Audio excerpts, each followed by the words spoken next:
regrette Oppenheim, mais 1978, il me semble maintenant avoir réussi à interpréter le rêve de septembre 1935 à Barcelone.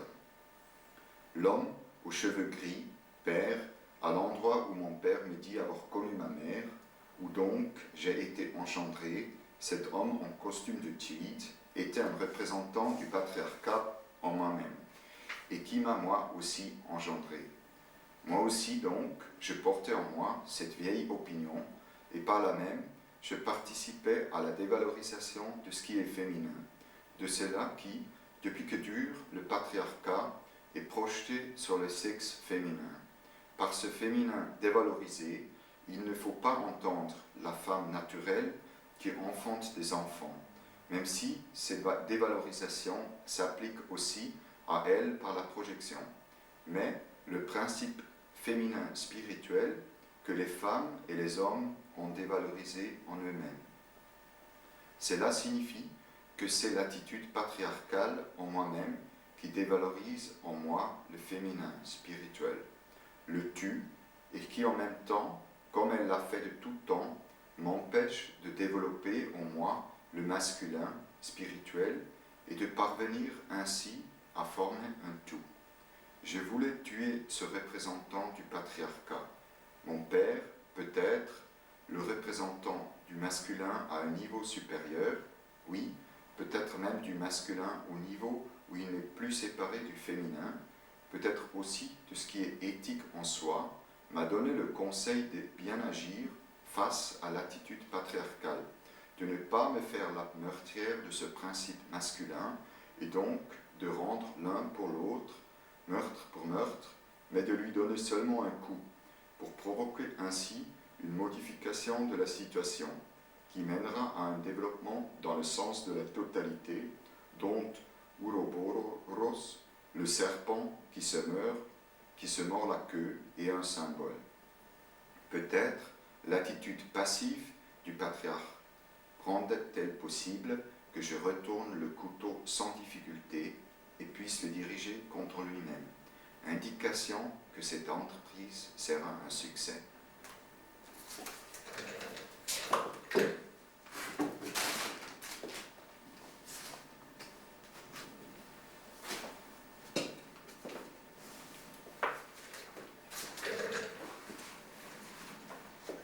Fernando Pessoa, 74. De même que nous avons tous, que nous le sachions ou non, une métaphysique, de même que nous le voulions ou non, nous avons tous une morale.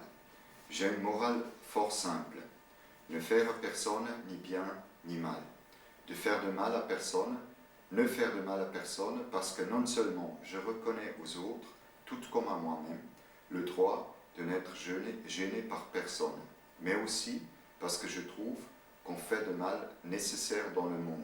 Les mots naturels suffisent largement. Nous vivons tous ici-bas, à bord d'un navire parti d'un port que nous ne connaissons pas et voguant vers un autre port que nous ignorons. Nous devons avoir les uns envers les autres l'amabilité des passagers embarqués pour un même voyage, et ne pas faire de bien parce que je ne sais ni ce qui est le bien, ni si je fais réellement le bien lorsque je crois le faire. Sais-je quel malheur je peux entraîner en faisant l'aumône? Sais-je quel mot je peux causer si j'éduque ou j'instruis? Dans le doute, je m'abstiens. Et il me semble même qu'aider ou conseiller, c'est encore, d'une certaine manière, commettre la faute d'intervenir dans la vie d'autrui. La bonté est une caprice de notre tempérament. Nous n'avons pas le droit de rendre les autres victimes de nos caprices, même s'il s'agit des caprices par humanité ou par tendresse. Les bienfaits sont quelque chose qui nous est infligé.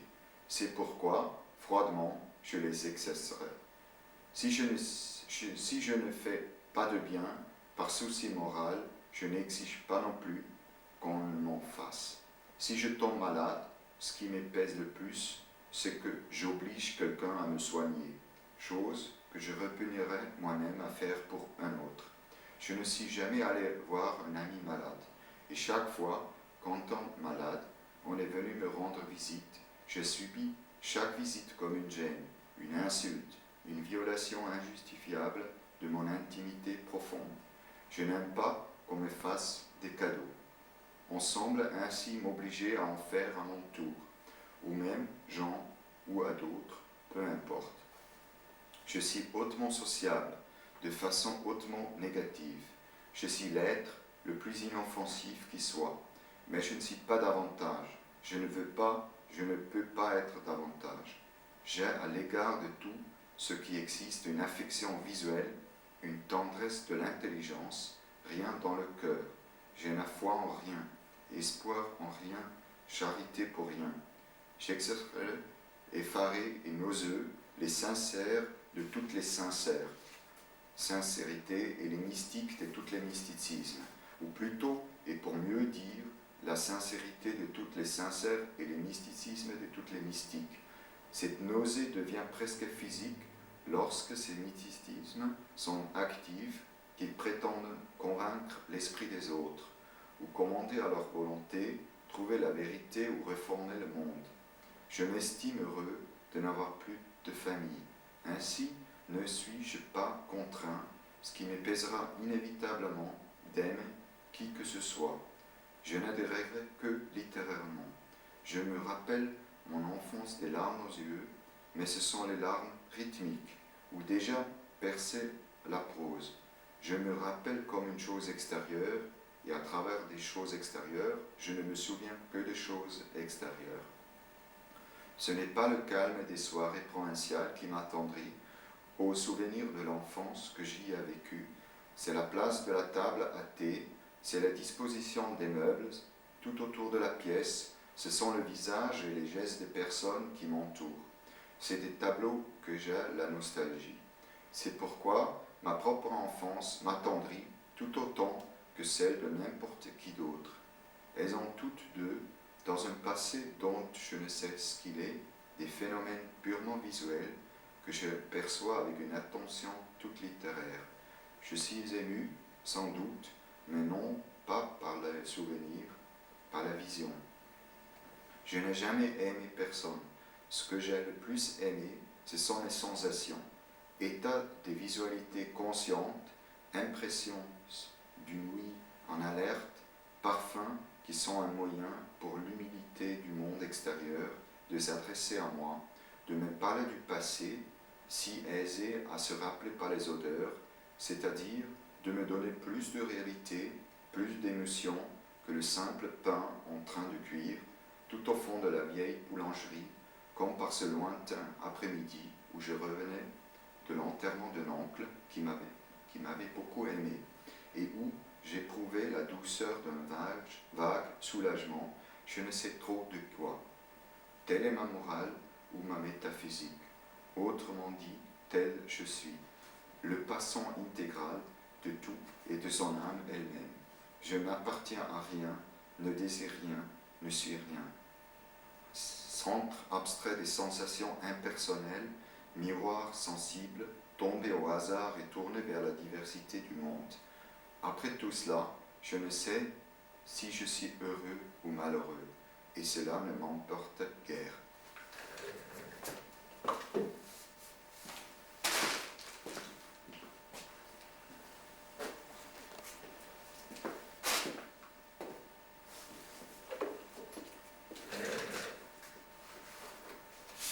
Robert Walser, Vladimir. Nous l'appelons Vladimir parce que c'est un nom rare et qu'en effet il était unique en son genre. Ceux qui le trouvaient drôle quêtaient un regard, un mot de lui, et il en était avare. Médiocrement habillé, il se comportait avec plus d'assurance que vêtu avec recherche, et c'était au fond un être bon, qui n'avait d'autre tort que des inventés et des attribuer des défauts qu'il n'avait pas. Il était principalement méchant envers lui-même. N'est-ce pas impardonnable? Une fois, il habita chez un couple marié et il n'y avait plus moyen de le déloger. Il sera temps que vous nous laissiez seuls, lui signifie-t-on. Il paraissait avoir peine à le croire, voyant sourire la femme et pâlir le mari. Il était chevaleresque comme personne. Servir les autres lui donnait immanquablement une haute idée de la joie de vivre. Il ne pouvait voir de jolies femmes chargées de mallettes, des paquets, etc., sans bondir à leur secours et exprimer le désir de les aider, tout en commençant toujours par réfréner la crainte forte, délicate d'être importune. Quelles étaient les origines de Vladimir? Ma foi, c'était sans doute ses parents, ni plus ni moins. Ce qui paraît étrange, c'est ce qu'il avoue avoir été souvent joyeux dans le malheur et grognon dans le succès, et qui disent avoir un caractère foncièrement travailleur. Jamais on n'a vu un être à ce point satisfait et en même temps insatisfait. Nul ne fut plus rapide et à l'inverse plus indécis. Une certaine fois, une jeune fille lui demanda de se trouver à tel moment, à tel endroit, et elle le fit attendre. Il trouvait cela surprenant. Une autre déclara « Vous savourez que l'on vous tarabuste.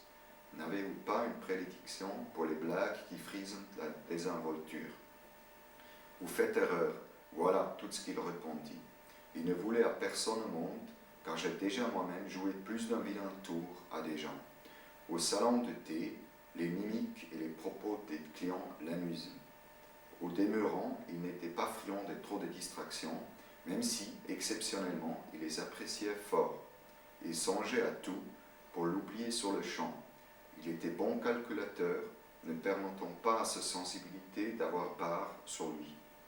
Les femmes faisaient un peu de cas de lui, mais non sans perpétuellement s'intéresser de nouveau à lui. Et les disaient timorés, mais lui les qualifiait de même, et se jouaient de lui et le craignaient. Lorsqu'une dame faisait devant lui étalage de sa fortune, d'une façon qui n'était peut-être que trop à droite, il était aussi courtois qu'on l'en est quand on ne ressent rien. Il trouvait que les jeunes filles sans instruction étaient enflammées par le besoin qu'on leur apprit des choses. Et puis, ils en trouvaient d'autres qui lisaient tout ce qui, de lors, souhaitait presque d'être ignorante. D'un tort subi, il ne se vengeait jamais, et se vengeait peut-être du même coup suffisamment ainsi. Ceux qui ne le traitant pas comme il l'avait souhaité, il les laissait tomber, comme on dit, c'est-à-dire qu'ils accoutumaient à ne pas penser à bien des méchancetés. Il préservait ainsi sa vie intérieure de retomber à l'état sauvage et ses pensées de prendre une dureté malsaine. La musique lui attendrissait le cœur, c'est le cas de la plupart des gens. S'il voyait qu'une jeune fille avait pour lui une préférence, il avait l'impression qu'elle voulait l'attacher et il la fouillait. Il était méfiant comme un homme du Sud, tant envers lui-même qu'envers les autres. Souvent jaloux, mais jamais longtemps, car le respect humain le délivrait vite des persécutions de l'envie, laquelle, à peine éveillée, lui paraissait immotivée et vaine. Quand il perdit un ami, il se dit « Il perd tout autant que moi ». Il vénéra une femme jusqu'à ce qu'elle commît une faute et qu'il ne lui fût plus possible d'avoir une passion pour elle. Elle eut un geste prématuré qui le fit rire d'elle et il en fut heureux. Plaignant ses partenaires, il n'avait plus besoin de se plaindre lui-même. Il resta jeune et profita de cette force pour acquérir et pratiquer le respect de ceux qui ont le plus besoin qu'on ne passe pas froidement sans les voir, les faibles et les vieux. Disons-nous trop de bien de lui? Parfois, il se conduit comme un viveur, fréquentant ce qu'on appelle des bistrots malfamés, et il est des gens qui l'en blâment, mais qui en eux-mêmes voudraient bien s'amuser une fois, ce que ne leur permet pas toujours les milieux qu'ils fréquentent. On l'a imité, mais cet être original reste ce qu'il est. L'imitation est d'ailleurs chose fort naturelle. Les copies peuvent aussi avoir leur charme, mais c'est de l'originalité seule que procède ce qui a une grande valeur.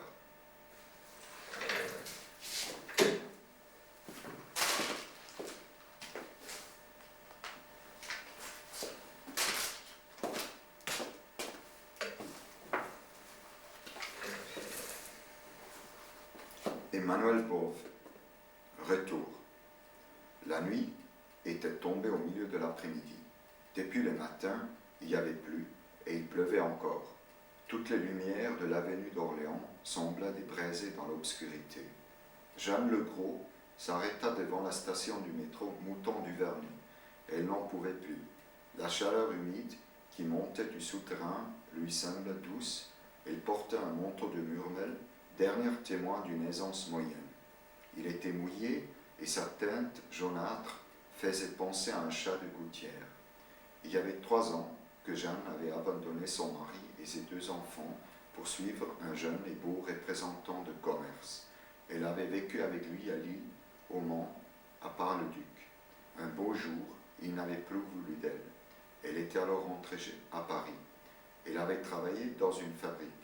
Puis, elle avait fait la connaissance d'un gérant de maison d'alimentation, un homme sérieux, un père de famille, un bon époux, qui n'avait pas voulu que cette liaison fût trop d'importance.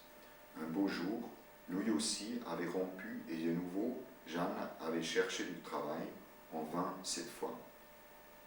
Un coup de vent souleva les stores, fit voler les feuilles mortes et lourdes. Jeanne Legros se remit à marcher. Encore quelques centaines de mètres, et elle allait être arrivée. Son col de fourrure lui faisait l'effet d'une serviette humide autour du cou. Elle n'avait plus ni poudre ni fard sur le visage. Maintenant, elle descendait la rue d'Alésia et sentait son cœur battre. Aurait-elle le courage, au dernier moment, de pénétrer dans le modeste immeuble où les gaz devaient danser par ce vent de la rue de la Tombe, Issoire, où il avait vécu tant d'années heureuses? Aurait-elle le courage de frapper à la porte, de répondre « c'est moi » quand François demanderait, comme il en avait d'habitude, « qui est là ?» Aurait-elle surtout la force de paraître devant son mari, de soutenir son regard? Elle marchait le plus vite qu'elle pouvait pour ne pas penser. « Qui est là ?»« C'est moi. » La porte s'ouvrit et Jeanne aperçut dans le rectangle lumineux son mari. Il était nu-tête, sans faux col, en manches de chemise, et ses pieds étaient chaussés de pantoufles de feutre. Sur une table, au fond de la pièce, il y avait les restes d'un repas à côté d'une pile de cahiers et des livres. « Comment, c'est toi, Jeanne ?»« Oui, c'est moi. » Elle n'osait s'avancer. Elle restait sur le palier, la tête basse, les mains jointes, le sac sous les bras, prêt à glisser. « Tu viens me voir ?» demanda François à sa femme, comme s'il avait pu se tromper d'étage, comme si elle avait pu revenir pour des voisins. « Oui, c'est toi que je viens voir. »« Rentre alors, rentre vite. » Malgré cette invitation, ce fut avec lenteur que Jeanne pénétra dans le logement. À la lumière, son mari s'aperçut qu'elle était mouillée des pieds à la tête. « Jeanne, il faut enlever tout de suite ton manteau. » Elle obéit, toujours avec lenteur. Pendant ce temps, son mari prit des tasses dans le buffet, se rendit à la cuisine, revint assurer que le poêle tirait bien. « Ne bouge pas, repose-toi, tu as l'air tellement fatigué. » Jeanne ne répondit pas et regardait fixement devant elle. Soudain, elle dit « Il dort. Oui, il dort. Dès que tu auras bu quelque chose de chaud, je le réveillerai, je leur dirai que tu es là. Oh, comme ils seront contents. Tous les jours, ils me parlent de toi. Tous les jours, ils me demandent où tu es. » En prononçant ces derniers mots, François eut un geste qui signifiait que les pauvres petits ne pouvaient pas se douter de la vérité. « Non, ce n'est pas la peine, François. Je les verrai demain matin. » À ce moment, M. Legros, qui n'avait pas cessé d'aller et venir depuis l'arrivée de sa femme, s'arrêta. Durant un instant, il regarda Jeanne avec étonnement, puis il dit « Tu vas donc passer la nuit ici? »« Oui, si tu me le permets. Mais naturellement, je croyais que tu allais bien. Je croyais que tu allais repartir. Je ne sais pas à quoi je pensais. Quand 11 heures sonneront, Jeanne et son mari, qui avaient bavardé près du poêle, se lèveront. Je vais te faire un lit sur le divan, dit François. Moi, j'irai coucher dans la chambre des enfants. Je vais t'aider. Non, non, ce n'est pas la peine. Tu es fatigué tant que tu seras chez toi, chez moi. Mais je ne veux pas que tu fasses le moindre petit effort. Chez toi, oui, je veux que tu te reposes.